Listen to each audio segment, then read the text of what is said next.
മന്ത്രി ശ്രീ കെ രാജൻ അദ്ദേഹം മറ്റൊരു ഞങ്ങളോട് പറഞ്ഞ വാക്കന്നെ ഇപ്പൊ എനിക്ക് മന്ത്രിനോടും അതെ നമ്മൾ മുമ്പേ ഇപ്പൊ കേൾക്കും മന്ത്രി നമുക്കൊപ്പം ചേരുന്നുണ്ട്. Minister very good morning. എനിക്കറിയാം അങ്ങ് തിരക്കിലാണ് എന്ന് എനിക്കറിയാം. അതിനു മുൻപ് നമ്മുടെ ഈ സൈനബ ഉമ്മയുടെ വിഷയം ഞാൻ ഒന്ന് ചുരുക്കി പറയാം. സൈനബ ഉമ്മ ചൂരൽമലയിലായിരുന്നു താമസം, വീട് നഷ്ടപ്പെട്ടു. അതിനുശേഷം ക്യാമ്പിൽ പോയി, അവിടെ നിന്ന് മീനങ്ങാടിയിലേക്ക് വാടക വീടെടുത്ത് മാറി, സ്വന്തമായിട്ടാണ് വാടക വീട് കണ്ടെത്തിയത്. 8,500 രൂപയാണ് ഇപ്പോൾ വാടക കൊടുക്കുന്നത്. ബാക്കി എല്ലാ പണവും കിട്ടി, അതായത് 10,000 രൂപ കിട്ടി, 300 രൂപ വീതമുള്ള നമ്മൾ കൊടുത്ത മാസം 9,000 രൂപ വീതം 2 മാസവും കിട്ടി. അതിനുശേഷം ലിസ്റ്റിൽ ഉൾപ്പെട്ടിട്ടുണ്ട്. ഈ പുനരധിവാസത്തിൻ്റെ ടൗൺഷിപ്പിലെ വീടിനുള്ള അർഹതയും ഉണ്ട്, ആ ലിസ്റ്റിലും ഉൾപ്പെട്ടിട്ടുണ്ട്. പക്ഷേ വാടക കഴിഞ്ഞ 3-4 മാസമായിട്ട് കിട്ടിയിട്ടില്ല മിനിസ്റ്റർ. അതാണ് സൈനബ ഉമ്മയുടെ പരാതി. ഒന്ന്, സൈനബുമ്മ ഇത് കേൾക്കുന്നുണ്ടാകുമെന്ന് ഞാൻ വിചാരിക്കുന്നു. ഉമ്മ ഒന്നുകൊണ്ട് പേടിക്കേണ്ട കാര്യമില്ല. നമുക്ക് ഈ കാര്യങ്ങൾ നോക്കാവുന്നതാണ്. ഉമ്മയ്ക്ക് 2 മാസം സമാശ്വാസ പണം കിട്ടി എന്ന് പറഞ്ഞല്ലോ അവരോട്. 2 മാസമല്ല, 1 മാസത്തെ കൂടി കിട്ടും. 3 മാസം 300 രൂപ വെച്ച് ദിവസം കൊടുക്കാൻ സർക്കാർ തീരുമാനിച്ചിട്ടുണ്ട്. അത് 3-ാമത്തെ മാസത്തെ കൂടി കിട്ടും. ഉമ്മ പേടിക്കണ്ട. 2-ാമത്തെ കാര്യം, നിങ്ങള് ഏത് ക്യാമ്പിലായിരുന്നു താമസിച്ചിരുന്നത്? ഉമ്മ താമസിച്ച ക്യാമ്പ് ഓർമ്മയുണ്ടോ? മേപ്പാടിയില് ഏത് സ്കൂളാണെന്ന് ഓർമ്മയുണ്ടോ? ചെറിയ കുട്ടികൾ പഠിക്കുന്ന LP സ്കൂളായിരിക്കാം രാജമാഷേ.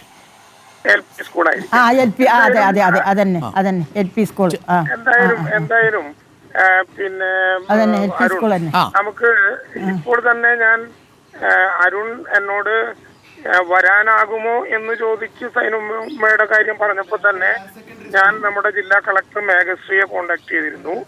വൈത്തിരി തഹസിൽദാരോട് സൈനുമ്മയുടെ പേര് ലിസ്റ്റിൽ പെടാതെ പോയതാണോ, ഏതെങ്കിലും അക്കൗണ്ടിന്റെ പ്രശ്നമുള്ളതാണോ എന്നുള്ള കാര്യം അന്വേഷിക്കാൻ പറഞ്ഞിട്ടുണ്ട്. വ്യാപകമായി അങ്ങനെ പ്രശ്നമില്ല. സൈനുമ്മയെ ഏത് ക്യാമ്പിൽ നിന്നാണ് മാറ്റിയതെന്ന് ഞാൻ ചോദിച്ചത് ഓരോ ക്യാമ്പുകളുടെയും ചാർജ് ഓഫീസർമാരെ നമ്മൾ ഇപ്പോഴും ബന്ധപ്പെട്ടുകൊണ്ടിരിക്കുന്നുണ്ട്. ക്യാമ്പുകളിൽ നിന്ന് ആളുകളെ മാറ്റിയ സമയവും ഇതെല്ലാം കണക്കിലെടുത്തുകൊണ്ട്. അപ്പോ മീനങ്ങാടിയിലേക്ക് മാറിപ്പോയത് ഏത് വിധത്തിലാണ് എന്നൊന്ന് നോക്കാം. ഏത് വിധത്തിലാണെങ്കിലും അമ്മയുടെ പ്രശ്നം നമുക്ക് പരിഹരിക്കാൻ പറ്റും. പ്രയാസപ്പെടേണ്ട കാര്യം അത് അവര് എഴുതിയെടുത്തിക്കണേ. ഞങ്ങൾ പോകുമ്പോ അവരെ എഴുതിക്കണേ.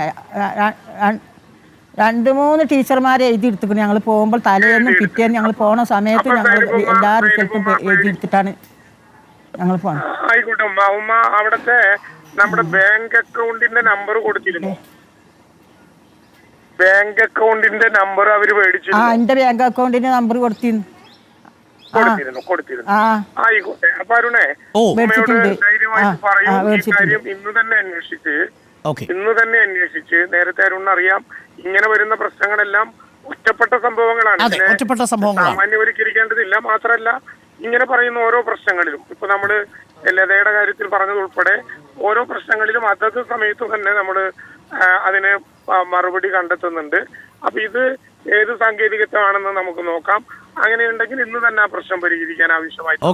അപ്പൊ സൈനബ സന്തോഷമായില്ലേ? മിനിസ്റ്റർ കളക്ടറെ വിളിച്ചിട്ടുണ്ട്. എത്രയും പെട്ടെന്ന് പരിഹരിക്കണം. എന്താ വെച്ചാൽ ഇതിന്റെ മുന്നിലിരുന്ന് സംസാരിക്കണം എനിക്ക് തീരെ ഇഷ്ടമായിട്ടല്ല. ഞാൻ ഇതുവരെ അങ്ങനെ സംസാരിച്ചിട്ടുമില്ല.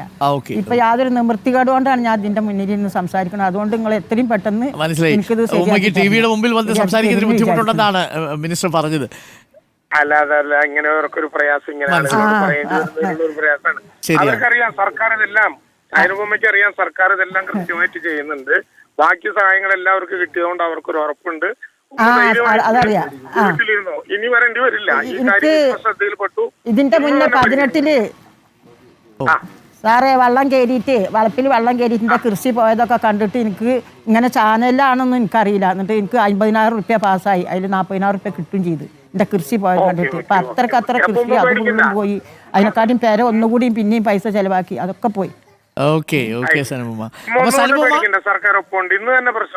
മിനിസ്റ്റർ തന്നെയാ നേരിട്ട് ഉറപ്പ് തന്നെ. സന്തോഷമായില്ലേ ഉമ്മയ്ക്ക്? ചെറിയ സന്തോഷം, വലിയ സന്തോഷം ഉണ്ടാവില്ല എന്ന് എനിക്കറിയാം. എങ്കിൽ പോലും സന്തോഷമാകണമെങ്കിൽ എന്റെ പൈസ കയറണം, എന്നെങ്കിലേ സന്തോഷമാകുള്ളൂ. അല്ലാതെ ഇതുകൊണ്ട് എനിക്ക് സന്തോഷമാകൂല. മനസ്സിലായി ഉമ്മ? അതേപോലെ കുറെ വാക്ക് കേട്ടതാ ഞാൻ. തീർച്ചയായിട്ടും. ഓക്കെ, അപ്പൊ താങ്ക് യു സൈനബ ഉമ്മ. അപ്പം മിനിസ്റ്റർ പറഞ്ഞു. മിനിസ്റ്റർ പോകുന്നതിനും എനിക്ക് ഒരു കാര്യം കൂടി പ്രേക്ഷകരോട് പറയാനുണ്ട്. ഓക്കെ, സന്തോഷം. അപ്പോൾ മിനിസ്റ്റർ